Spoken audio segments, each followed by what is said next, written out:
sul da Turquia, uma cidade de 300 mil habitantes, às margens do rio Berdan, uma das cidades habitadas mais antigas do mundo mediterrâneo, o berço do apóstolo Paulo, uma cidade que carrega 2000 anos de história em suas pedras. Uma segunda-feira comum, 18 de maio de 2026, às 10 horas e 52 minutos da manhã. Primeiro chamado chegou a polícia. Tiros no bairro de Kader. Metin Öztürk tinha 37 anos, nascido em 1989. Cresceu na região de Mersin, um homem que, nos registros das autoridades turcas, acumulava internações hospitalares repetidas, tratamentos ligados ao vício em substâncias ilícitas e a diagnósticos psiquiátricos que nunca foram suficientemente tratados, porque tratar significa acompanhar. E acompanhar custa tempo, dinheiro e uma estrutura de saúde mental que a Turquia não priorizou. Metin havia trabalhado num restaurante no bairro de Kader, em Tarsus. Um trabalho simples, mas havia perdido esse emprego cerca de um ano antes do dia 18 de maio. O que aconteceu nesse intervalo, o que se acumulou dentro desse homem, as autoridades ainda não sabem dizer com precisão e talvez nunca saberão. O que sabemos é o que aconteceu quando ele colocou uma arma na mão. Arzu Özden tinha 32 anos, era a ex-esposa de Metin. Naquela manhã, ela caminhava pela calçada de um bairro chamado Daripinari, no subdistrito de Kaliyaila, nas montanhas da província de Mersin, um lugar simples, distante do centro urbano. Metin a encontrou nessa rua e atirou. Arzu caiu. Era a primeira vítima e não seria a última. Metin entrou num veículo branco e acelerou em direção a Tarsus. 40 quilômetros separavam o corpo de Arzu do que viria a seguir. O bairro de Kadeli, um restaurante simples, de beira de estrada, o tipo de lugar onde trabalhadores param para almoçar, onde os donos conhecem os clientes pelo nome, o tipo de lugar que não espera ser o centro de nada. Metin conhecia aquele lugar, havia trabalhado ali. Às 10 horas e 52 minutos, ele chegou, parou o veículo e abriu fogo de dentro do carro. Hem pompa görevlisine hem de oradaki tır sürücüsü Gökay Selfioğlu'na ateş etti. Um funcionário que sobreviveu, Mehmet Han Topal, daria um depoimento que ficaria gravado nos registros do caso. Ele disse: "Ele entrou sem dizer uma palavra. Pensei que fosse pegar o celular, mas era uma pistola." Sabri Pan, o dono do restaurante, morreu ali mesmo. Ahmet Erkan Khan tinha 18 anos, funcionário do local. 18 anos, a idade em que a maioria das pessoas ainda está descobrindo o mundo. Ahmet morreu ali também. Outros clientes e trabalhadores foram atingidos. O total de feridos ao longo do dia chegaria a 8. Alguns deles estavam naquele restaurante e naquele momento. Metin saiu, voltou ao carro e continuou dirigindo. O que acontece a seguir é o que transforma esse caso num dos mais perturbadores da história recente da Turquia.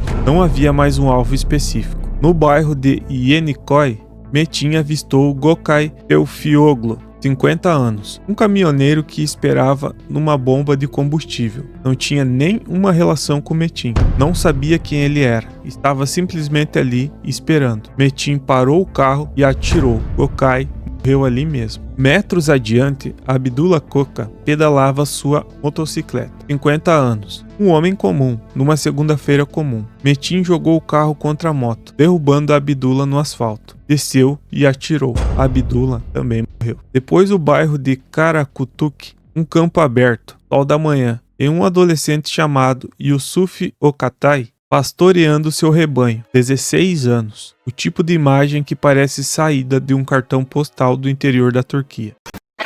Um menino, seus animais, o silêncio do campo. Metin parou e atirou contra Yusuf. 6 vidas em menos de uma hora, bairros diferentes, sem conexão entre si, sem aviso, sem razão aparente que as autoridades consigam explicar até este momento. O veículo branco foi encontrado abandonado nos arredores rurais de Karatuk. Metin havia fugido a pé para uma área de mata fechada ao norte de Tarsus. A resposta das forças de segurança foi total. Helicópteros, drones de rastreamento, equipe de operações especiais da Gendarmeria de Tarsus, de Kanlialya e do distrito vizinho de Poçante. na província de Adana, uma das maiores operações de busca realizadas naquela região em anos recentes. As forças identificaram o veículo abandonado, rastrearam os movimentos de Metin pela mata, localizaram uma residência num vilarejo chamado Kokak, perto da floresta de Karakutuk. Rodearam o imóvel, e quando Metin percebeu que não havia mais para onde ir, ele usou a própria pistola contra si mesmo. Metin morreu no local, sem julgamento, sem depoimento, sem uma palavra de explicação às famílias que ficaram em luto. É fácil se perder nos números. 6 mortos, 8 feridos, bairros, horários, coordenadas e mapas. Mas há nomes, e os nomes importam. Arzu Osden, 32 anos, a primeira, com ela numa calçada enquanto caminhava. Sabri Pan, dono do restaurante onde passou anos construindo algo seu. Amhet Erkan, 18 anos, trabalhava no mesmo restaurante. Tinha a vida inteira pela frente. Gokai Seuvilglu, 50 anos, um caminhoneiro. Esperava na beira da estrada sem saber que era seu último dia. Abdullah Koka, 50 anos, foi derrubado da motocicleta antes de morrer. Um homem que pedalava numa segunda-feira. Yusuf Okatai, 16 anos, pastoreava animais num campo aberto. Apenas 16 anos.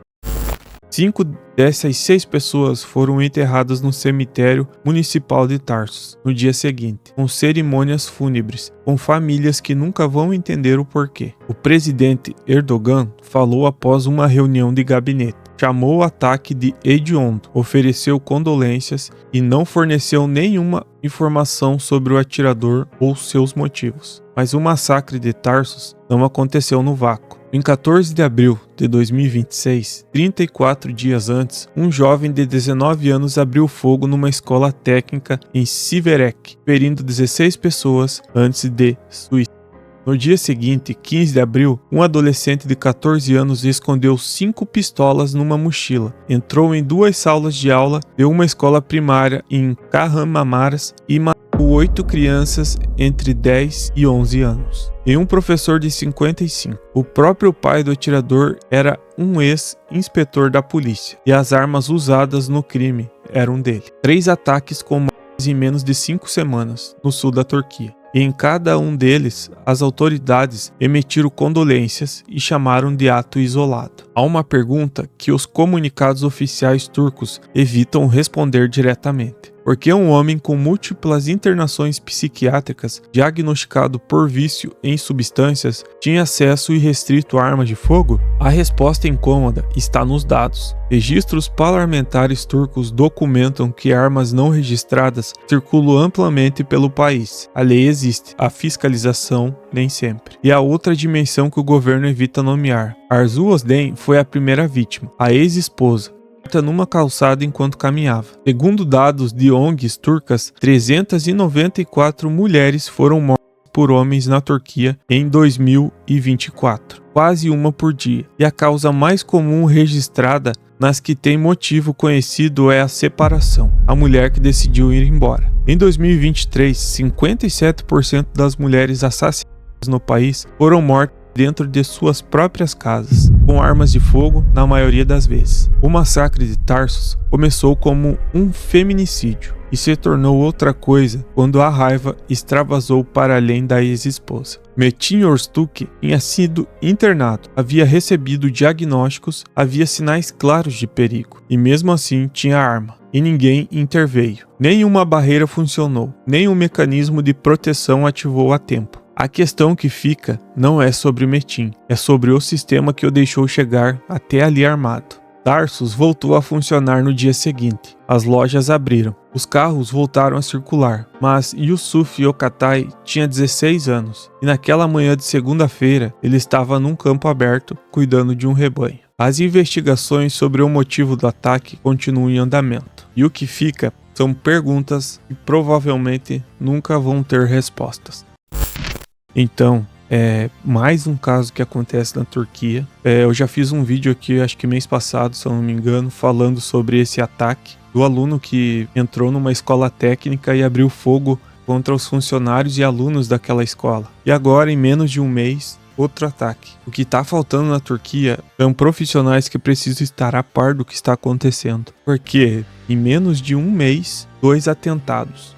Para mim, esses atos são vistos como terrorismo, porque a pessoa abrir fogo assim, sem motivo algum, contra pessoas que não tem nada a ver, é uma pergunta que a gente não consegue responder direito. As pessoas que vão ter que enfrentar esse luto, imagina o que passa pela cabeça delas. As outras pessoas que viram o que ocorreu e tudo, como que fica a cabeça de uma pessoa dessa? A pessoa não se sente segura em lugar nenhum. O governo da Turquia precisa seriamente abrir um plano de segurança e começar a analisar esse tipo de perfil de pessoas que já têm problema com drogas ou já tiveram problemas psiquiátricos, essas coisas de explosão, ou já ter feito alguma coisa errada e ter um pouco mais de investigação e atentar mais esses fatos. Porque se eles não fizerem nada de importante, vai continuar acontecendo isso. Quem mais sente são as pessoas que não têm nada a ver com isso. Então,